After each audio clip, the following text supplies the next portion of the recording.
Առաքելյան րոպեներ առաջ հրապարակվեց Ռուբեն Վարդանյանի ուղերձը, որը նա ընտանիքի միջոցով փոխանցել էր, գտնվելով Բաքվի բանտում այդ ծայրահեղ, վատ բնորոշումները իհարկե կարող ենք շարունակել, բայց այդուհանդերձ Ռուբեն Վարդանյանը խաղաղության կոչ է անում բոլորին, այդ թվում այն մարդկանց, ովքեր այստեղ Հայաստանից ասում էին դեռ պետք է պարզել, թե ինչու Ռուբեն Վարդանյանը գնաց Արցախ, ով իրեն ուղարկեց եւ կամ որ պիտի անեին ամեն ինչ, որ գերի չընկնեին։ Ծանր էր լսել Ռուբեն Վարդանի ուղերձը 1.5 տարի անց։ ու կարծում եմ յուրաքանչյուր քաղաքացի այնինչ Ռուբեն Վարդանը փոխանցեց լսելու եւ սովորելու մեծ բան կա, որովհետեւ պարոն Վարդանի ուղերձում մի քանի շատ կարեւոր շեշտադրումներ կար, մասնավորապես գտնվելով Բաքվի բանտում կոչ է անում չհուսալքվել, որովհետեւ դա համարում է ամենա ծանր մեղքը մարդու համար, որովհետև ցանկացած պարագայում պետք է պայքարել եւ կարծում եմ, որ լսելով Ռուբեն Վարդանի պայքարի կոչը Բաքվի բանտից մեր հասարակությունը կարթնանա այն իրավիճակից ինչ որ կա եւ համոզված է պարոն Վարդանը, որ ամեն ինչ լավ է լինելու, որովհետև միայն պայքարի ճանապարհով ենք հնարավորություն ունենալու հաղթահարել այս մարտահրավերները։ Իշխանությունների հետ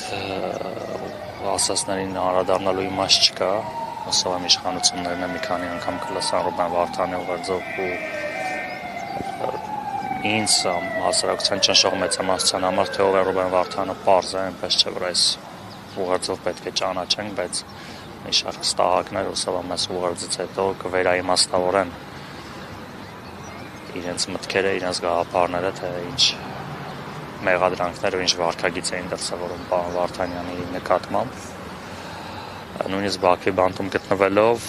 Ռուբեն Վարդանի ուժը պատրաստակամությունը պայքարելու հայրենիքի մեր ժողովրդի համար շատ կարևոր է ու հասարակության մոտ վստահ եմ այսուհետ հայրենիքի նկատմամբ նվիրումը եւ սերը բացի խոսքերից նաեւ գործողության կողմի։ Վարդանյանը փաստացի չի դադարեցնում հացադուլը եւ նշում է, որ ինքը պայքարելու է եւ այնտեղից պայքարելու կոչ է անում։ Կա ինչ որ բան, որ պլանավորում եք անել, հացադուլը շարունակվելու է, ինչ որոշում կա։ Դե պարոն Վարդանը նաեւ նշել է, որ ուժեղ է, տոկուն է, որում մենք չենք կասկածել ու իր որոշումը ոչ թե ինչ որ սիրավիճակի հետ է, այլ սա բողոք է նաեւ ուղված բողոքի ձայնը ուղված միջազգային հանրությանը, բողոքի ձայնը նաև այս իրավիճակից դուրս գա հասարակությունը։ Վստահ եմ, որ պարոն Վարդանյանը ինչպես իր բոլոր որոշումներում հիմնավոր գիտակից հիմքեր է դնում, հացադուլից դուրս գալու որոշումներ կկայացնի, որովհետև ինչպես իր ուղերձում ասեց, այդ էլ մենք չենք կասկածել, որ առաջներթին ինքն է գիտակցում, որ իր առողջությունը եւ կյանքը պետք է հայրենիքին, հետեւաբար հուսով եմ առաջիկա օրերին հացադուլը դադարեցնելով սրանով նաեւ կստիպի իր փոխարեն, որ Հայաստանում շարունակվի պայքարը այս ամենի համար։ Պարոն Առաքելյան, Հայաստանում շարունակելու մասին խոսեցիք պայքարը, բայց Սփյուռքում գտնվող մեր հայրենակիցների կողմից ազդակները ինչպիսին են կամ ձեզ հետ փորձել են կապվել,